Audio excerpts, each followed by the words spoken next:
Welcome back to the Nameless Packers pod. And Aaron, let me just stop there because this is the last time it's going to be called the Nameless Packers pod, isn't it? It is. It is. We got a name, guys. I'm excited about that. It's a very special show. We've got Clayton from Packers All Access on and had a heck of a time just going deep on football. Yeah. Which is what myself, Brady Augustine, and the football girl, Erin Knapp, my co-host, are all about. Let's jump into it. We've got something we want to talk about that's a little serious first, and then we're going to walk you through the naming of the show, and then we're going to turn it over to Clayton and talk some football. How does that sound? Sounds great. All right. Maybe a prediction at the end. We'll talk the line a little bit too. Sure. All right. So last week, week 9, started the NFL program for Salute to Service. And I'm a little hesitant because I don't want to get too emotionally deep into it, but you guys who watch me on my live show, see any of the stuff I do, to be quite honest, know that I lost my best friend to cancer, and he was a Navy seaman. He was irradiated on a submarine. The Salute to Service means something to me. I've sung the Star Spangled Banner at multiple high school games, for college, for semi-pro basketball games. And the country means something to me. Now, that doesn't mean I always agree with what it does, but when the NFL puts together the Salute to Service, it's just really a special time for me. And they get the special gear on the sidelines, which I thought was super cool. Yeah. So I just want to mention, weeks 9 through 11, let's just remember to think about and be thankful for those who stand in the gap overseas, at home, and abroad, the men and women of the military. And shout out John. Yeah. And you got somebody you want to honor too today, don't you? For Salute to Service. Yeah, my grandfather. He fought in the war, and he's been gone a few years now, maybe like more than 10 years now. But he was the first person to ever really tell me I was smart. I get that I'm pretty a lot from a lot of people, but he was the first man in my life to ever tell me that I was smart and capable of doing whatever I want to do in life. So, yeah. Well, that's very good, and you need those kind of people in your lives, and and they happen to be both in the same cemetery here in Johnson City, which I think is kind of cool. So, all right, so rest in peace to both of those, and salute to the men and women of service. I kind of love this time of year, and I really did love the Packers gear. I thought it was super cool. So that's always great. But Aaron, we've got a name for the show. Yeah. Are you excited? I'm really excited. I'm so stoked. I know what it is, and they don't. You guys don't just yet. Some of you know where it's headed, but you want to tell them how this? I mean, we basically pulled out on the Facebook group and did on my lives, and then also sent it over to YouTube to see what you guys wanted to name the show. And we started out with 6, I think, names that we were going to run. Yeah, we've got them right here. 6 names. Do you want me to name them? Yeah, go ahead. Okay. These are the ones that we had originally that everybody polled on. So, Packer Nation Playbook, Hot Cheese, a Packers Pod, Packer Nation Pod, Packer Nation Overtime Station. Doot, doot. We could have done that. Doot, doot. Packers Uncensored, and Packers Uncut. Those were our 6 finalist names that everybody got to. Okay, well, what were the results for those? Because what I did from that is I took the 2 that looked like people were really running with. Yeah. And then we pulled those. It was clear, so. So we had 2 obvious front runners from that list. The first one was Hot Cheese, a Packers Pod. And the second one was Packers Uncensored. Both they're all good. Names, Both are really good names. Yeah, it's no wonder. Packer Nation is smart. They're picking some good names. Yeah. All right, so then what happened? We threw up the 2 and let them go head to head, which I kind of like that idea that we had 2 that were pretty much head and shoulders above the rest. But of the 2, the landslide victory. Okay. Can I get a drum roll? I'm just kidding. The new name of the Nameless Packers pod is Hot Cheese. A Packers pod. I'm so happy. And I kind of let on that that's the one I wanted, and it is. Yeah. It is. We had people on the live show just like, you could brand it this way. You could make T-shirts. You could have. Yeah. So I think my statement was that I just want to have, how lucky can a guy be to have a reason to say hot cheese every week? I just can't wait. It's just going to be so much fun. Who doesn't love hot cheese? I know. I mean, I love hot cheese. Yeah. I mean, even those who are dairy intolerant, not to name any names, probably still love it. Yeah. If I'm going to eat cheese, it's going to be hot. Yeah, that's for sure. Well, you know, it was interesting because we sat down and we tried to figure out what we were going to name the podcast before we started. And the idea came about that let's call it Nameless and let Packer Nation name it. And it's really been weird. This is also episode number 10. So this is the first time in double digits, which is nice. It's our naming show. We no longer have the identity crisis.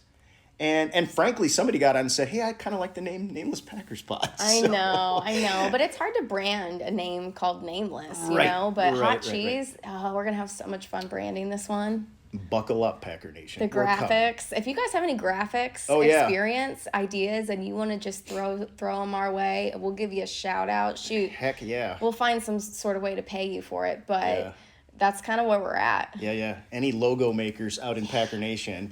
And that's the thing is, like, if I'm a graphic designer and I hear that name, like, my brain is just, like, she was already calling up pictures. We already got ideas. It's just going to be so much fun. But this is kind of the end of that process, and it's really kind of interesting looking back. And we've come a long way.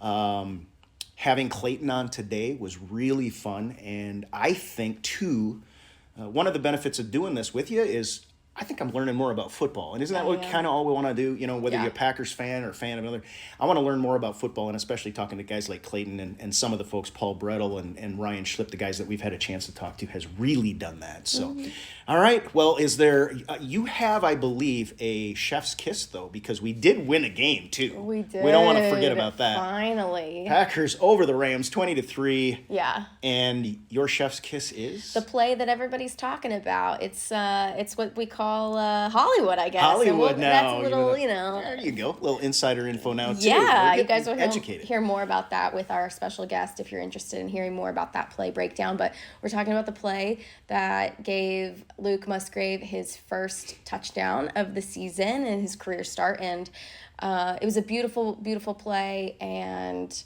we're just really happy for him. He's going to be my rookie of the week, too. All right. You can double down on that. I'm going to double down on it. Yeah. I'm just going to give my chef's kiss to Jordan Love, who I thought had a solid, consistent, and Clayton has an even higher regard for his game, and I didn't watch as much film this week either, so hearing him say that, this is one of the most important cogs. It's the most important cog in this Packers youth movement and how they're going to move into the future. We're not there yet. You could still be of the opinion, you know, I'm not sure about Jordan. I'm not sure just yet. But you want the kid to have some success. He went out there, played some pretty dang consistent football, didn't throw the ball perfectly every time, but got the Packers a win, kind of against all odds when everybody was against him. So I'll give it to Jordan Love. Yeah. And he is a rookie full-time starting quarterback too. Sure. So we'll double down on that. Yeah. Right. Well, anything else you need to talk about? You want to do your line? I think you had some ideas on that because it's what? The line is 3.5. 3.5. Yeah. Packers are underdogs in this one as we go into Steel City. Steel City, baby. Sorry, guys. I'm glad I do the video. She's going to be wearing. You're going to edit that out? Oh, that's terrible. That's terrible. I'm not wearing green. That's part of what the green screen is for. We talk a little bit about this with Clayton. He gave us his prediction, so stay tuned for that. But it's over under 39.5. He took the under. I'm going to take the under. Okay. Yep. And I won't give his call, but I think he might be pretty close on that. Yeah, tough defense. I mean, I think, again, having a scoring in the first half is one of the keys to the game. Yeah. Jordan Love not turning the ball over, that's going to be huge in this one. Aaron Donald is a beast, but T.J. Watt and that Steelers defense, is going to be coming after him, and knowing he's a young quarterback. So keep feeding Aaron Jones. It sounds like, and it looked like, he's like close to 100%. I'm sure he's not 100%, but 20 carries, and we fight. All of a sudden we win, And so I think you got to, offensively, you got to limit the turnovers, feed Aaron Jones. Hopefully the offensive line continues. Defensively, just have the same attitude you had last week. Yeah. And I'll be okay. Maybe we won't be perfect. We probably won't. Kenny Pickett's a young quarterback too. Their offense is not like, they're not super dynamic or anything. And so if they go out there and have that kind of attitude, I think they're going to get home a time or two. They had 10 penalties last week against That's 2 more than the Packers. The Titans. So I'm calling this, I am declaring this right now. This is going to be my penalty game of the year. Penalty game of the year. Yeah, of the year. Okay, over and under 20. Over. Over. This is going to be the slowest, dragged out, most painful game of the season. It's going to last 4 hours, so hunker down, all right? Gonna last 4 hours. Make sure you have a really good lunch before this game starts. So it's going to be forever. How many points is Anders Carlson going to score? I'm upset with Anders. He missed another one. I'm upset with him this right week. Before the half, you try to double down. You get the ball back after the half. Anders. Yes, he's listening. Of course, they all listen to us. Well, I'll tell you what I saw on that play. I think we might have time. To me, the snap was behind, and the holder got the ball up. Mm-hmm. And I watched this again, and I think this might be correct. His shoulder pads were not square. I think he turned it in too much. Yeah. And he hooked it. Now, that might not be why. It might not be his shoulders. It might be because of that bad snap. The holder got the ball in a bad position. Because Mason, these kickers have to have the ball put in exactly the right position to be able to get, you got to strike it in a certain spot. Yeah. One of those two things, I think, is what happened. I would say he probably just over-squared it and over-kicked it. Now, we need to say, though, since he's your guy, kind of, he shouldn't have had to kick from there in the first place. A false start, the Jaden Reed false start, you should have had, that might have been a good kick. So. Yeah. So are you off the bandwagon? Or are you hanging? I'll stay on it. I'll stay on it. You're going to sink with that ship. I will. Die on that mountain. I will. Burn in that building. All right, so Aaron, once again, we have another special guest. Yes. I'm really excited. Do you want to know why we keep getting these guys on? They just they keep agreeing to come on. The Packers gods are hearing our cries. No, I was going to say because they don't have to smell me, but oh. But yeah, I like your answer better. We got Clayton from Packers Total Access, and we are going to talk some serious football, folks. If you love serious football and going deep, which I love and will nerd out on all day long with, you're going to love this interview with Clayton. Yeah, let's shoot it over to the interview.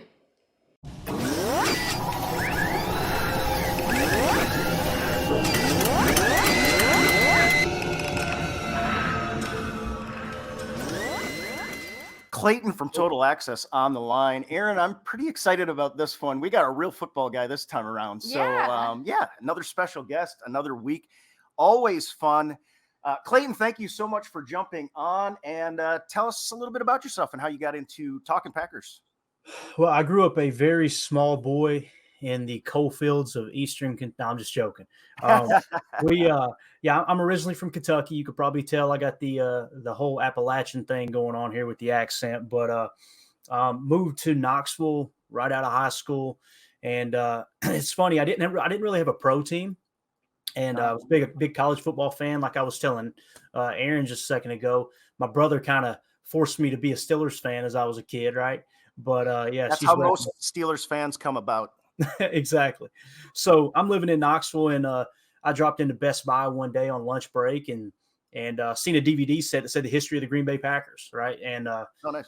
And I'm thinking, man, I'm hearing all this about legendary Lambeau Field and all this jazz. So I'm like, I'm gonna see what this is all about.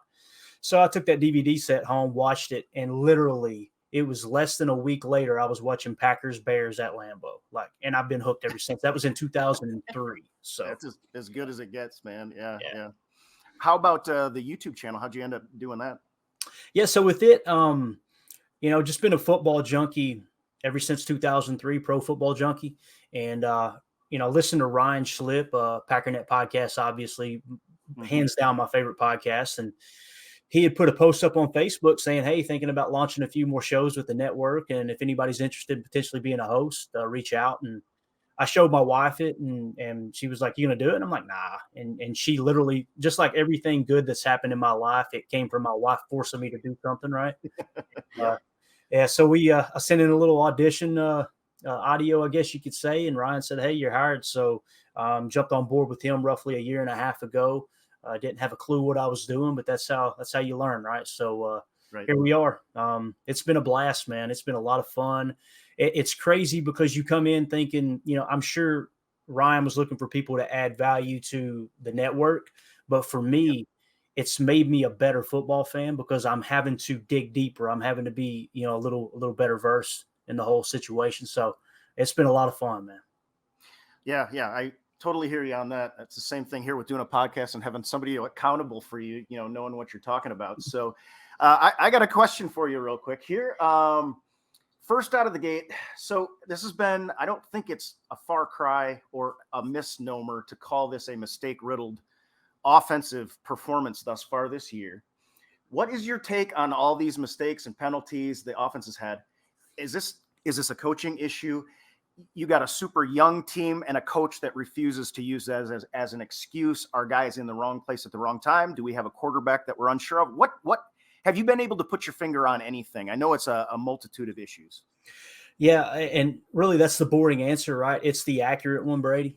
It is a multitude of issues. It is a young team. It's to the best of my knowledge, the youngest team in the league. For me, when you have mistakes the way you have them, the easy answer is it's bad coaching, right? And sure, I try to kind of reserve that opinion.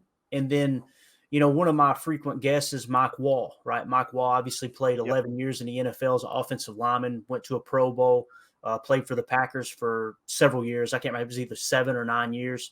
Yeah. And when I asked him this question, he's like, man, when I turn on the tape and I see the technique, especially specifically to the offensive line, which I think we would all agree that's the majority of the mistakes that are happening. He said, I don't know what they're teaching over there. I see a lack of fundamentals, all those things, right? I think if you couple that, I hate to say bad coaching as if I could do better, right? That's not what I'm saying, but that's what pops out. And then that with Brian Gutekunst's drafting style, I think everyone would acknowledge and agree that he's looking for high upside guys. He's looking for high athletic guys, right? High RAS, although they're not going off RAS. It's us, like I say, it's, the civilians version of the athletic score. It's RAS. Exactly. Right? We got what we got. Yeah. So I think what you're doing is you're drafting high upside guys. And, the downside to that, and the reason that they may even be available when the Packers pick in some occasions is, the fact that they're inexperienced. People talked about how Luke Musgrave was very inexperienced. He was injured most of the year last year. And on down the line, really, Christian Watson, another one, right? You can see he's got his ceiling is just endless. There's endless possibilities there with how good he can be, but he's just a raw talent right now, right? So I think you couple them not focusing on the fundamentals, maybe leaning a little too much on scheme, and that's what Mike talks about a lot. He said he cringed when he heard Matt LaFleur say earlier in the year, this is nothing that scheme can't fix. And you could see his face get red when he told me that on the pod. So, but in Mike's business, that's what he does. He teaches football, right? He trains even starting at an early age. So that's kind of the way I see it. I hope that answers your question. Yeah, I do have a follow-up on that one because I have a little bit of a gripe with the lined up in the neutral zone calls. And I imagine you're the same way, but I hate it when stupid players make stupid mistakes. But when the refs call the wrong number, I feel like if those coaches didn't all directly receive from the NFL notification that this was going to be a point of emphasis, which is this excuse they gave, they need to let these guys play the ball game, or at least make sure you get the right guy on the sideline, knowing that he's the one that got called for it. That to me is somewhat unexcusable. Yeah. I was watching that game. I actually put a tweet out during the game, and my tweet, pardon my language, but it was real simple. It was like, what the hell is this? Like I've been watching football for, really football in general since roughly 1990. Right. Mm-hmm. And I don't ever remember offensive linemen being called for offsides when it appears as if they're behind the line of scrimmage. Now I've learned a couple of things since then, digging into it and hearing Mark Tauscher talk about this. Right. Was that the entire length of the football is actually the neutral zone. So the offensive lineman has to be behind that. So even with that, it's kind of a wishy-washy call. But the thing that sticks out to me, Brady, is, like I said, although it was a first for me, it seems like the NFL cherry-picked and said, you know what? why don't we take this game where these two teams are probably not competing for a playoff spot, and let's put the emphasis on it just to kind of prove a point here. Kind of feels like that, but then again, we might have to cue up the conspiracy music for that to be true. Right? So, That's right. That's kind of the way I see it. Well, and a few weeks ago, there was a Minnesota player in the Minnesota game. They were taking their helmets off, and he got warned instead of flagged. I mean, there's just some weird stuff going on. We've highlighted. So it's 2023, man. Yeah, that's right. It's a bizarre football season. I don't like it. You don't like it? I don't like it. And I think, Matt LaFleur's face was pretty evident that he didn't really understand it or like it either. He was kind of like, what? What the actual, yep. So you talked a little bit about Luke Musgrave, and I want to talk about his success in this game against the Rams. And I went over to your Twitter page and I saw that you did a breakdown of this play, and I loved it. I thought it was excellent because it was a play that kind of went, I mean, it was great to see him get his first touchdown, but to see it broken down and to see kind of the beauty and how it was orchestrated and executed was really fun. So I want to talk a little bit about that Luke Musgrave touchdown play.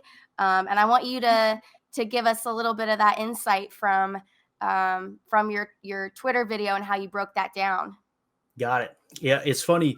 The Chalk Talk episodes we do probably get the most feedback. They don't get the most views, but they get the most feedback. And I honestly think it's just people. You hear my natural accent come out a little bit more as I start to nerd out over football, right? And I think they just like to hear it because it makes them feel way more intelligent, when they hear me throw what should be 4 or 5 syllables into 2. But with that being said, you're right, Aaron. It was, to me, it's the best play of the year so far. And granted, we got a lot of football left, a lot of ball game left, but it was a blast to watch that play unfold. And as you're watching the game in real time, you don't pick up on the little minute details, right? Which we would consider minute, but I mean, at the end of the day, it's what made this play go. So, it was cool. They came out in a 21 personnel, right? 2 running backs, 1 tight end. They had the, when they come out in the 21 personnel, first of all, this play is actually called Hollywood, right? By Matt LaFleur. That's what it's called in the playbook. And I think it's awesome because there's so many moving parts. When you think Hollywood, you think of acting, you think of putting on a show, you think of, special effects, all those things. But they called a 21 personnel, which is 2 running backs, 1 tight end, which typically triggers the base defense. In the Rams case is a 34 defense. And on top of that, we come out, we flex the T to the slot, which simply means we move the running back to the slot formation. So now you've got A.J. Dillon as the sole back, the sidecar right to Jordan Love. And then on top of that, when you do that, when you flex the T out, what it does is it forces the coverage, right? It forces, whether it's a safety, a linebacker, a corner, whatever, to kind of go out there in a line. Not that you're necessarily showing man coverage, but you're aligning over the T. So you're kind of forcing their hand in that regard. You also lighten the box a little bit because with the 21 triggering a 34 base, you got a little bit heavier box. You flex the T out. Now they got to take an extra body out, what we call hat count. So they did that. Then on top of that, you use a T orbit motion. So now you're bringing Aaron Jones, the running back, round on orbit motion, which is behind the quarterback. So when you cause the orbit motion, what you do is you force a late shift in the defense. Not only is it moving the pieces in place where you want them to be moved, but also mentally think about the mental space it has to occupy. Like, okay, what are they doing here? And you're becoming a little more hesitant. Yeah, and they have to communicate it too. Absolutely, yeah. So they're, I'm sure they're throwing out hand signals, things like that. So with the T-orbit motion, it forces a late shift. And then you've got, as soon as the ball snapped, you've got 2 guards that are pulling away from each other, right? Typically in a power play, whether you're going weak or power G, GT, whatever, they're typically moving in unison. Well, they go opposite directions, right? So from the defense's perspective, the defenders, the linebackers primarily, or the safety that's in the box, if there is one, they're keying in on the offensive line first as soon as the ball snaps, because the offensive line will tip the hand quicker than the back will, quicker than the quarterback will on the fake. So they pull out, right? That forces the linebackers from the middle of the field. So they take a half a step, full step away from the middle of the field. Now you're putting them in a little bit better spot for you offensively. You got the X fade on the outside, right? I told you I'm going to nerd out. If you ask the question, you're guilty, okay, not me. You got the X fade. What that's doing is down the sideline is that's occupying the free safety, because his responsibility in that specific look is to help bracket that coverage on the outside. So you take him out of the play. That's something I think a lot of people miss. And then Musgrave with the timing on the leak. And what I mean by leak is it's simply you're showing block, you're showing run block, and then you're releasing on a delayed release, what we refer to as a leak. He leaks out the inside. He held that block just long enough that backer bites on the guard that's pulling to the right.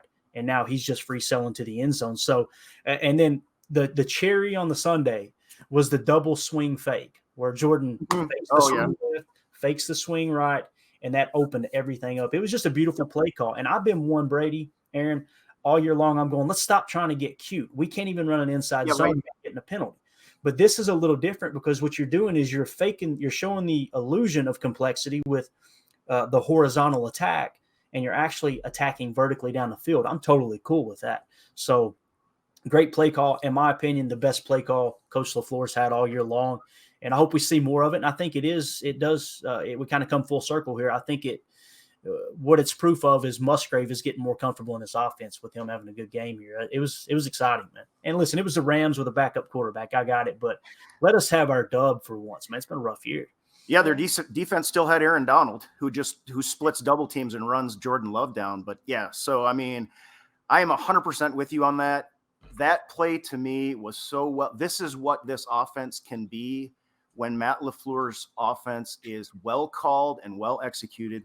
And the way it stresses defense, north and south, east and west, in mentally and physically, and if it's executed well, and then just you sometimes when you're nerding out on football, sometimes it's nice to just sit back and watch for green grass. And I mean, on that play, everything just works together to open that middle, and all Musgrave has to do is act his part out right, Hollywood, and you get plays like that. Absolutely, yeah. Am I next? Oh, I almost forgot. Now, I'm not sure I'm clear on this. Haven't you had to go to bat for Joe Barry at times during the season with all the fire Joe Barry talk? Brady, I can't live a second of my life without being – I mean, people have got to think that he's got to be like my long-lost uncle or something, right? There's no doubt about it. With Joe Barry, you'll never find any of my pods or any situation where I've ever said that Joe Barry is a great defensive coordinator. My job is to watch the tape and then try to convey to the listeners what we're seeing on the tape. And that's hard to do in podcast form, but on YouTube, it's a little bit easier. What I'm seeing on tape early in the year is these guys are missing tackles and they're blowing coverages. And now you can take a step back and go, okay, let's forget the players are even on the field. If they hadn't blown the coverage, if they hadn't missed a tackle, was it a good play call? And I'm telling you, man, 95% of the time I find myself going, that's a good play call. That's a good look. That's a good, yes, you're going to have Preston Smith out in coverage from time to time, right? Which, by the way, he's doing pretty well in coverage when he's not on Devontae Adams, but no one wants to admit that because that doesn't fit the narrative of we've got to fire Joe Barry. Right. So with that being said, the big thing for me with Joe Barry and quote unquote going to bat for him is I would like to see another defensive coordinator next year, one that could get a little more out of this defense. But for someone to try to convince me that, hey, this is Joe Barry's fault, I just don't see it. I don't. I see, again, kind of like back to the penalties, Brady. It's inexperience, right? I mean, look at their secondary. This past Sunday, you're talking about Anthony Johnson Jr., right? Late round pick, playing safety. Yep. You got Jonathan Owens, who had the next to last lowest, right, PFF grade in all of football last year. Okay. And somehow we go up against another NFL team and hold them to 3 points, but we need to fire the defensive coordinator. It doesn't make a whole lot of sense to me. So you got inexperience, and Goody likes to draft, prospects that's high RAS, high athletic score, and maybe not as good at the fundamentals, Now, when you say you might be interested in moving to a different defensive coordinator next year, if I heard you right, what do you mean by that? Are you, we're playing this sort of between the 20s ball. You're expecting that you're going to at some point be able to get a team into 3rd and long, and then you're trying to build a team that can get to the quarterback in 3rd and long. Mm-hmm. What would you be looking more aggression? Is that what you're kind of looking for? Because then, of course, there's trade-offs for that too. Right. it's actually quite the opposite. When I look at schematics, when I look at what's happening on the field, I don't find myself going, we need to be more aggressive, or we need to play softer, or any of those, very, very vague terms that people throw out. What I find myself saying is these guys aren't being coached on the fundamentals. So Joe Barry as the schemer, love it. But when you've got 7, 8, 9 first-round picks, whatever it is, on the defensive side of the ball, granted, they all haven't been on the field this year, but when you've got those high draft picks and they're missing tackles, they're blowing coverages, then it tells me there's some kind of a gap there between the defensive coordinator / position coaches teaching the defense properly, as opposed to, hey, here's the play call, right? And one thing that a lot of people don't acknowledge, and other than, from us fans, they don't acknowledge it, but Joe Barry's mentioned it, Jair Alexander's mentioned it, Rasul mentioned it when he was here, that they have a lot of freedom to line up where they want to line up. When you see these soft looks pre-snap, people immediately think Joe Barry's in the headset with all 11 players on the field saying, hey, line up 12 yards off the line. That's not how it works, right? You're playing different splits very differently. And then on top of that, what you have is they're giving the defenders freedom to line up where they want to line up. From a secondary standpoint, safeties have to be in the right spot, absolutely. But Jair came out and said it. I like to play off the ball, and they're trying to coach that out of me. They're trying to get me to play up a little bit, so I'm going to try to do that more this year. So those are the things that I'm going to say a hot button term here, the Joe Barry haters refuse to acknowledge. They'll do this and move right on back to this is all Joe Barry's fault. So again, I don't think he's a great defensive coordinator. But as far as his play calling, man, it's with the exception of a few plays that I scratch my head, for the most part, I think he's called a great year. I mean, we pointed it out. Everybody likes to point on the DVOA. I don't care about those type of analytics. When you go to Lambeau Field and watch the Packers play, you don't look up on the scoreboard and go, all right, what's our DVOA? It's you're either scoring more points than the other team or you're not.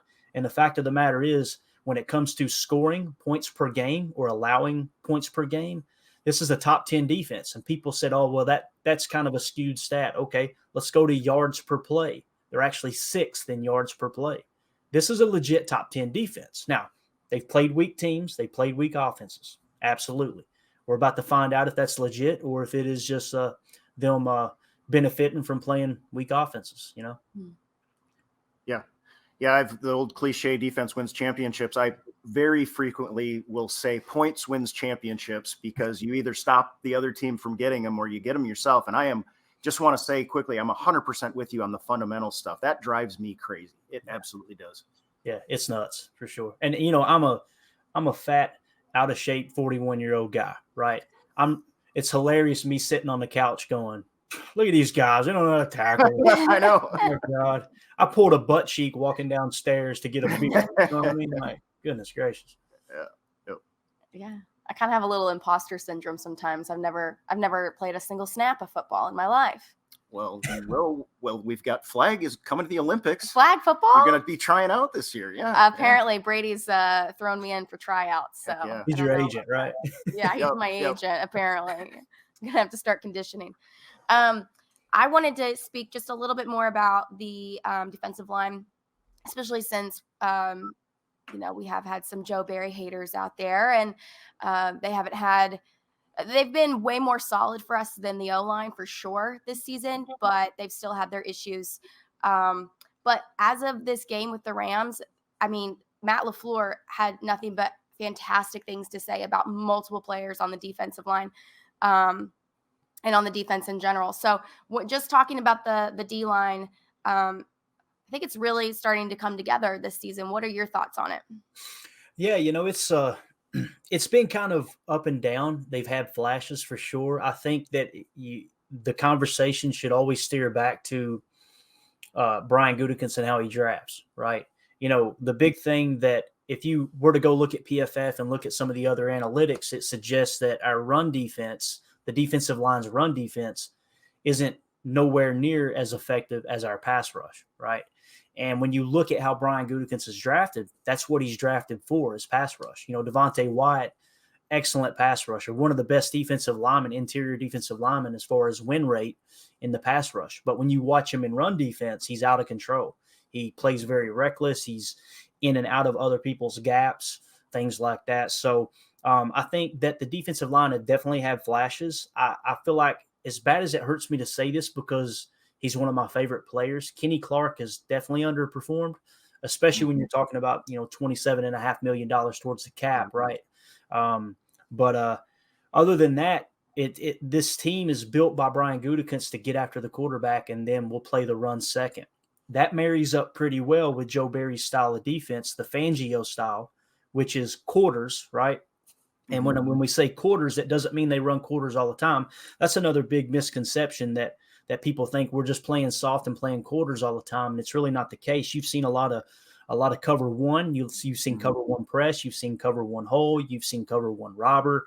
We've seen some zero blitz that we showed last game. We've seen some fire zone blitz. They play a multitude of defenses. But when your bread and butter is quarters with zone match, man match principles, right? That's what they call zone match, where they have man principles with different keys within the defense. I won't bore you with all those details, but I think that you're playing bend but don't break. You're trying to control the explosive plays, which, by the way, to the best of my knowledge, this year they haven't given up one explosive play in the past when they're in quarters, quarter, half, or your normal, spot drop look. Every time they gave up an explosive play in the passing game, maybe not every time, a large majority of the time, it's been against man coverage, right? And that's the negative aspect of man coverage. So I just mentioned that because that secondary and that style has to marry up with how you're drafting, right, your defensive lineman. And I think they're drafting their defensive lineman to say, hey, look, we're willing to give up the run. We're not going to give up the explosive runs. We're not going to give up the explosive passes. And you can score on us, but it's going to take 15 plays and a whole lot of time and a whole lot of consistency with you not making mistakes. But as far as the defensive line, one thing I am excited about is TJ Slayton. I think he's highly underrated. I'd like to see him on the field more in nickel, although when you put him in at nickel, you're taking someone else off the field, right? So you got to take that into account. And also, you're kind of shallow. You're kind of, what am I trying to say here? You're kind of weak at nose tackle as far as depth on the roster. So they're trying to protect him in that regard too, because if something does happen to TJ Slayton, he goes down with an injury, now your 34 base is a little more vulnerable because he is a traditional nose tackle. So, all in all, I think they've shown flashes, but I think they're doing exactly what they were drafted to do, which is, get after the quarterback. Right. All right. Now on to another, a Jordan Love hater question, I guess is what it is. And this started, you saw the Chiefs game and probably listened to the podcast, and there was a lot of concern about Jordan Love's accuracy. And I think some of it is legit. I am interested in your take. I talk a lot about the difference between accuracy and ball placement. There's a difference between a quarterback not being able to get the ball where he wants to get it and a quarterback getting it to the wrong place, but it is where he wanted to get it. And to me, one is kind of more easily reppable. I do think you can increase accuracy. I'm just interested in your comments on that. You saw with Dontavian Wicks fumble. I think that one could have been thrown better, but accuracy issue or ball placement issue. Obviously, this is a guy who's playing his first season as a starter in the quarterback position. Yeah, absolutely. I think first of all, the Rams game, hands down, Jordan Love's best game of his career. He improved so much from the previous 2 weeks, and that's exciting because now you're starting to say, okay, can he turn that corner? There were still accuracy issues in that game, but way fewer. Part of it was, the play call and the game plan design, right? But at the same time, you got to get that deep ball accuracy down if you can. But, Jordan, the thing about his inaccuracy that's hard for me to accept is he's been pressured the second least in the entire National Football League. The only other quarterback in the league who's been pressured less times is Tua Tagovailoa. Now, you see how effective they are, right? Right. Now, with that being said, his accuracy, it is bad analytically.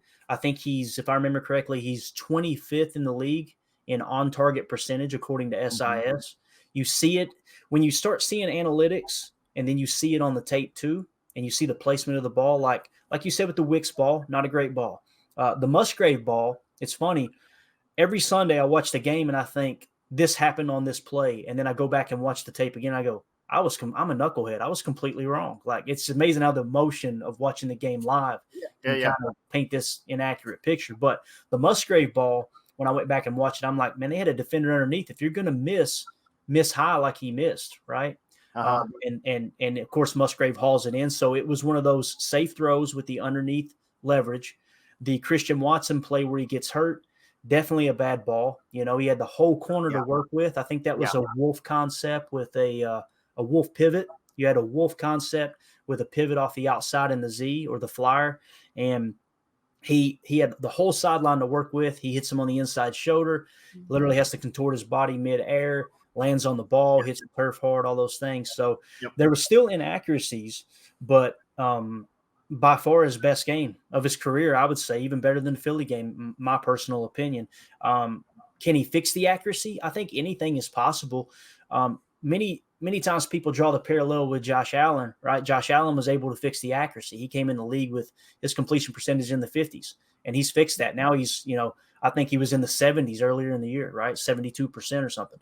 The only difference is Josh Allen started fixing it in like his second year, and now we're in year 4 with Jordan Love. And I know he hasn't seen game time, and you make a great point, Brady, that until you're in there and you've got a 320-pound grown man bearing down on you, your accuracy, it's going to be hard to really hone that skill in.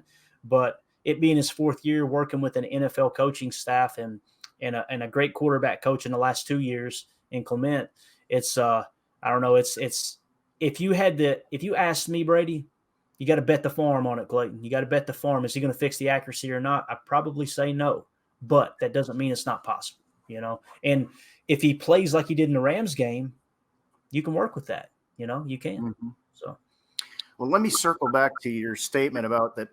All of these conversations need to go back to how Brian Gutekunst is building this team too. Mm-hmm. And you can comment, you can correct me if I'm wrong, but I get a sense that this is a team that, we drafted 3 offensive linemen 3 years in a row before this year. Right. And I get the sense this is a team that understands it's not going to have Aaron Rodgers and wants to build a team around a quarterback that does not have to play at the level that Aaron Rodgers did. I think that's actually pretty solid foresight, in my opinion. And that goes to what you're saying, where if Matt LaFleur can call these sort of really well-designed plays, I think Jordan Love is capable of executing them. And then, if you were able, and like I'm with you, I think he can correct the accuracy issues. But if he doesn't, maybe all is not lost. Right. Yeah. No, I think it's a good point. I try to put blinders on and not look around the league because you can get false hope. Mm-hmm. The fact of the matter is this is what sucks. And I don't want to say what I'm about to say, but I'm going to say it. Who won the Super Bowl last year? Right. The Chiefs. Great quarterback play. Yep.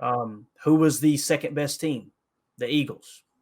Hurts. Great quarterback play. There's another player, Brady, that fixed his accuracy, right? Right. Yep. When you look at the great teams, Buffalo Bills, right? I think a lot of people would consider them great. Mm-hmm. Great quarterback, MVP caliber quarterback. Mm-hmm. Tua Tagovailoa doesn't get the love that I think he deserves. I think he's, 2 years in a row now he's been mentioned in the MVP talk, right? Mm-hmm. So great quarterback. San Francisco, Brock Purdy. One of the better quarterbacks this year, right? He hasn't been completely lights out, but at one point he had 11 touchdowns and 1 pick, whatever it was, right? So I don't want to give myself false hope, right? And everybody can fan how they want to fan. That's the only thing that in the back of my mind I'm going, man, if we pick in the top 5 and a much better quarterback than Jordan Love falls with a higher ceiling, you got to take him because I agree. History dictates that's how you win championships, Yeah. And there are always these caveats of these teams with weak quarterbacks that have stellar defense, but that's what maybe probably 2 or 3 in the last 20 years. Exactly. Everybody always says Nick Foles. Yep. Nick Foles. And I'm going, bruh, that was like a decade ago now, right? Yeah. That was a long time ago. Yes. So, yeah. Wow. All right. I think I have the last question here. Thought maybe we would play a little game called This or That. I'm going to ask you a question, and you can pick whether it's this or whether it's that. All right. So I've got a scenario. It's 3rd and goal at the 1, and you're in a 12 personnel. All right. Do All you right. put in Aaron Jones or AJ Dillon? Whoo, man. This is where Matt LaFleur gets absolutely crucified, right? This Yep. exact situation. Man, I would venture to say that most fans would say put the battering ram in, but me personally, I want experience and I want quick twitch. If they guess the gap, right? If they guess the gap, it doesn't matter how big AJ is. If he gets hit as he's taking that ball, it doesn't matter. How many times have we seen a play completely get blown up in Aaron Jones? I mean, just that you've seen it last Sunday, right? Where Luke Musgrave kind of got walked back a bit, recovered, drove his block inside, and it was supposed to be an A-gap run, and Aaron literally just a little bitty side shift, and he was in the end zone, right? So my pick would definitely be Aaron Jones. I got to follow that up to say I am 100% with you because I've been fighting this fight for so long that there are a couple of ways to get in the end zone from 3rd and long, and one of them is to have great vision and be able to get skinny, and Aaron Jones does that like nobody I've ever seen. Absolutely. Yeah.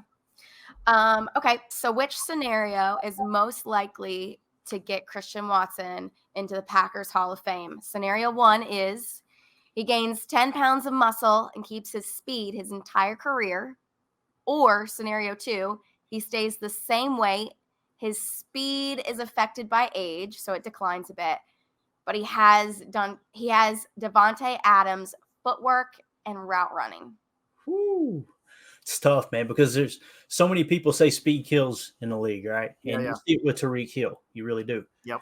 Me personally, though, when you talk about Packer Hall of Fame, you got to be consistent, right? Over the long haul. I would take Devontae Adams as route running, hands down. And the reason being is because he would be more effective on a multitude of routes. When you're talking speed, you get the right look, you could take a slant and house it, right? But 9 times out of 10, when you're talking speed, you're talking about those deep routes, especially along the boundary.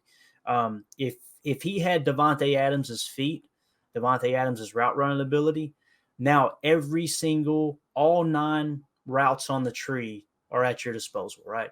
And it's funny, if you had asked me, Aaron, if you'd asked me this 3 years ago, 4 years ago, before Aaron Rodgers' back-to-back MVPs, I probably would have said speed, but just seeing how teams tried to bracket cover Devontae Adams and Aaron just saying, I'm going out here and I'm thinking player, not play, and I'm looking for Tay. I don't mean to rhyme, but I do it all the time, by the way. I'm telling you, it was like it opened everything up in my eyes like, holy cow, dude. That's what all of these former executives like Pat Kerwin and all these guys who have been around football their entire career, from the lowest ranks to the very top as general manager and chief of football operations, when they say when the game is on the line, think player, not play. I've seen it for 2 straight years, and it still depresses me to think that we let both of those guys go. Yeah, I'm going with – that's a long answer. I got to make these shorter. I'm going with Devontae Adams' route running for sure. You take your time, brother. I love listening to you. And the only thing I'm going to add, we're in lockstep on that one. The only caveat I would add is I think that would also make Jordan Love's accuracy issues potentially a non-issue and open the playbook for him a whole lot too. Absolutely. Yeah. Good point. John Runyon or Sean Ryan? Oh, Lord. Boy, y'all trying to get me canceled.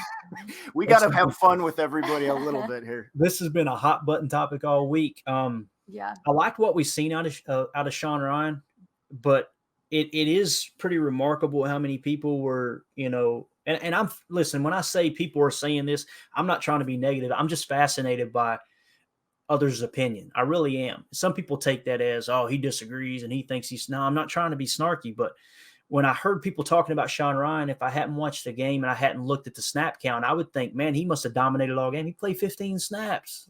He played good. Don't get me wrong. But Runyon, great pass blocker for the most part. Not this past week.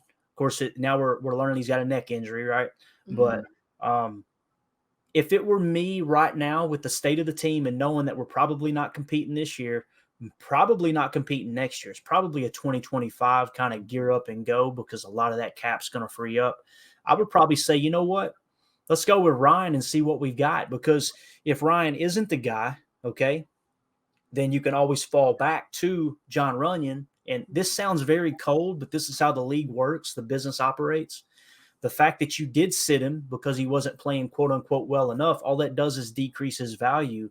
And you could probably try to get him for cheaper when that contract does expire. But yeah, I mean, we won't know what Sean Ryan is until we get a good sample size. It's just 15 snaps. I can't go, yeah, that's the guy, right? But only based off the situation of the team right now, I would say let's see what Sean Ryan's got. And it kind of looks like we're going to be forced to see that if John Runyon is banged up, right? So, yeah, exactly.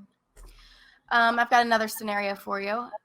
Jordan Love went 20 for 26 with a touchdown and no interceptions, and he had a passer rating of over 115. Was it the line play or the running game? I think, honestly, I think it was Love. I do. All right. You know, I'm going to kind of steer off there a little bit and say the thing that I think a lot of people have overlooked is, yes, the accuracy is an issue, but the timing has been as much, if not more, of an issue. Mm-hmm. There's times that the swing is there. There's times that there's a certain route, but he's late getting to the read and he's late delivering the ball. Even when he knows my primary read's going to be open, it's like he's hesitating. You heard Coach LaFleur talk about that. They want him to just clear his mind and go out there and play. A good example is the Tay Wicks play where he hits Tay Wicks on an out route and he had to – Josh Myers completely blew the pass block. Surprise, surprise, right? He had to change his platform, his throwing platform, and kind of throw sidearm around the defender. And it was a dot. It was an absolute dot. And the reason being is instinct took over. He wasn't thinking about, I've got to make sure I'm planting, I'm stepping into the throw. He was just out there playing ball. And that throw, I went, whoa, okay, that's what we need. So I think there are a lot of people in his head. I've heard a multitude of people say that I trust. And Matt LaFleur was kind of one of them that was saying that. Coach LaFleur was like, you just got to go out there and shut everything off and play. So I think many people aren't giving Jordan Love enough credit for this game, but I think it was Love that did it. I really do. I think that was his coming out party. Like, hey, look, okay, he can play quarterback in this league. And like Brady pointed out, Aaron, the Rams aren't a great team, but Aaron freaking Donald was staring him in the face not every single snap, but most of the game, right? So that needs to be taken into account too. Yeah. Anything to add to that? No, go ahead. No? Go ahead with the next one. Okay. I just want to hear the answer to the next one, so I'm not even going to say you do?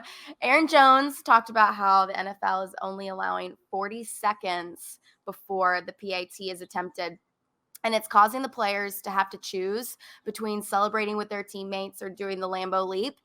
Now, if you were to score your first touchdown and your first and only touchdown at Lambeau, would you choose to celebrate or leap? Oh, this is the easiest question y'all have asked me. I'm leaping. Me too. Not only am I leaping, now I might need a step ladder. They might have to roll a step ladder. I know, definitely. That wall is a lot higher than people realize.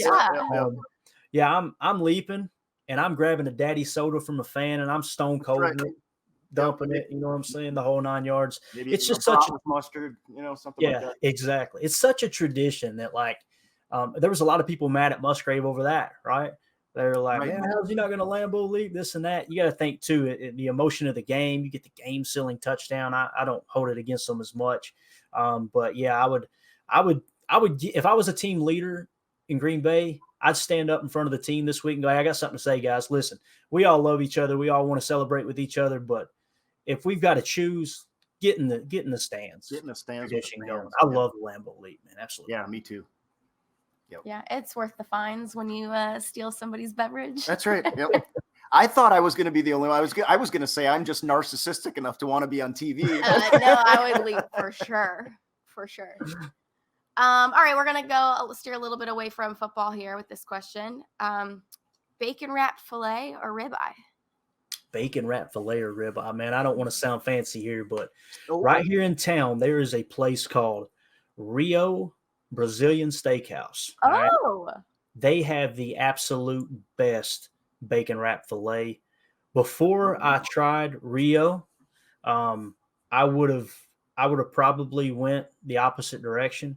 But after trying that bacon wrapped filet, the way they cook it, oh my God.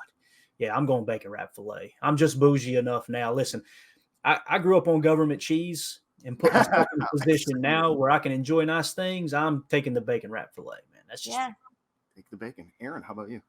Oh, I'm a bacon wrap filet Bacon for wrap sure. filet? Okay. Yeah. Yeah. I would normally, I'm a bit of a foodie, so I'm going to caveat this one. I would normally probably go ribeye because I think it has more flavor, but I love a bacon wrap filet too. I just had one the other day. Yeah. And you're right on ribeye, man. It's got great flavor. It does. If you know how to cook it. Brady knows how to cook them very well. Thank you. You're welcome. Right, there you go. The butcher we always go to. Hamilton Meats. Hamilton. Have you been out to Hamilton Meats? Oh, yeah. Yeah, they know me by name out there. Do they? Shout out Hamilton Meats. Yep. Yeah, they are unbelievable. Get the best ribs too. That's definitely the butcher shop here in town for sure. We would love for them to sponsor us, by the way. Heck yeah. If anybody's out there listening. We'll just do a collab with you. We'll get those guys out. You and I will cook. We'll videotape the whole thing. Aaron can cook too. You're a foodie as well, so we got it all. I can bake for us. Bake, all right. I'm a baker.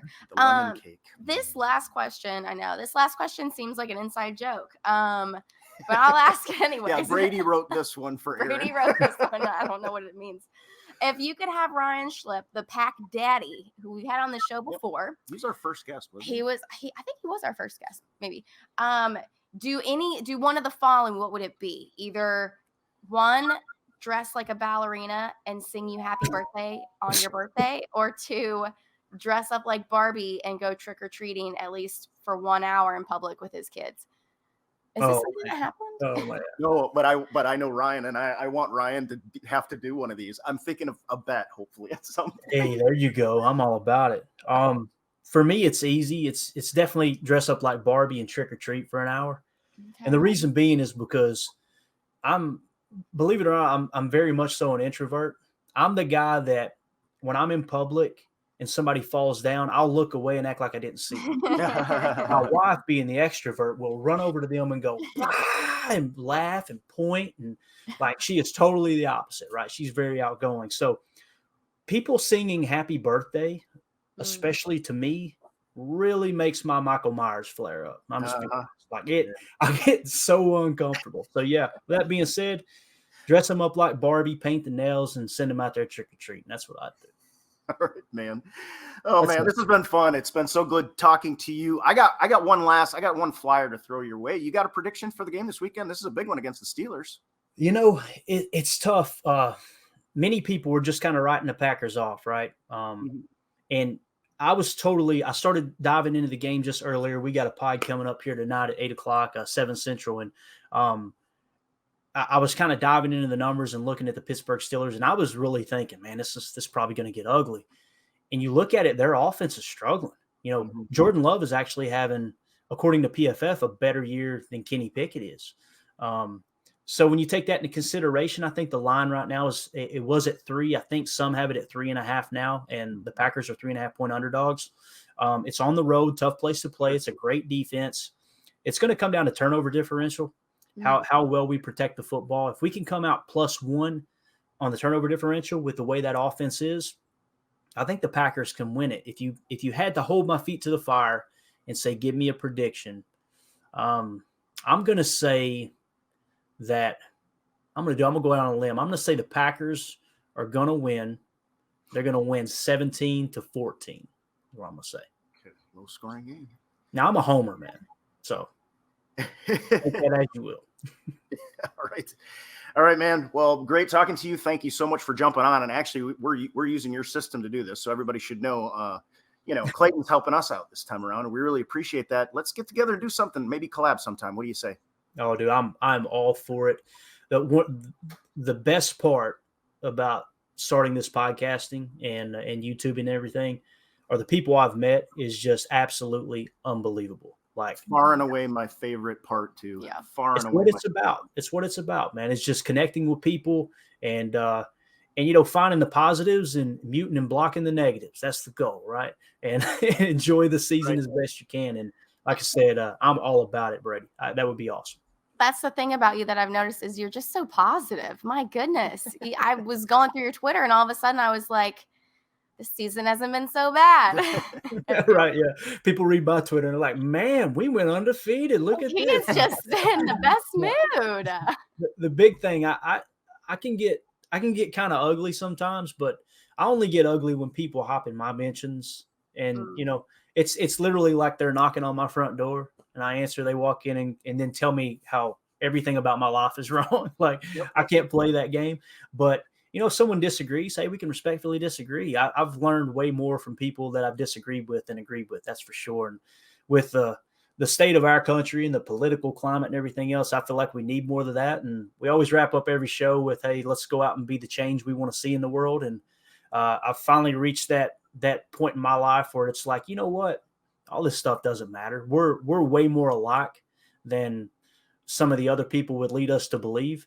And all you got to do is, like Dusty Evely gave me advice one time on Twitter, because I'm like, what you're saying to me, Aaron, I said the same thing to Dusty. I'm like, dude, you're never arguing with people. And he said, Clayton, it's a choice whether you want to engage or not. I'm like, you know what? That's true. So that's it. Again, focus on the positive, and you'll draw to you what you are. So if you're a positive person and you try to find the plus in things, those people will gravitate towards you. That's what it's all about. So it's been a lot of fun. Even in a down year, we can have a good time. Yeah. Indeed. Right. Well, where can everybody find you? Where can we connect with you? You can find me on Twitter at Packers_access. You can check out our YouTube channel. Just type in Packers Total Access. And that's usually where I'm at on Twitter. You can email me too. It's PackersTotalAccess@gmail.com. But I'm always in them Twitter streets. So you can find me out there. Me too. I'll see you there. Sounds good. All right. Clayton, thank you so much. Talk to you again soon. Yeah, thank you, Brady. It was a blast, bud. All right. Well, that will do it, I think, for us today. Thank you for joining us. Thank you for naming us. I think this has been a really fun process. Lots of football left to play. Hopefully the Packers can come back with a big win against the Steelers. In the meantime, start looking for our new name out there, because we're going to be spreading it around like wildfire. And hopefully Packers will beat the Steelers this weekend. You guys take it easy. We'll talk to you again next time. Go Pack. Go Pack.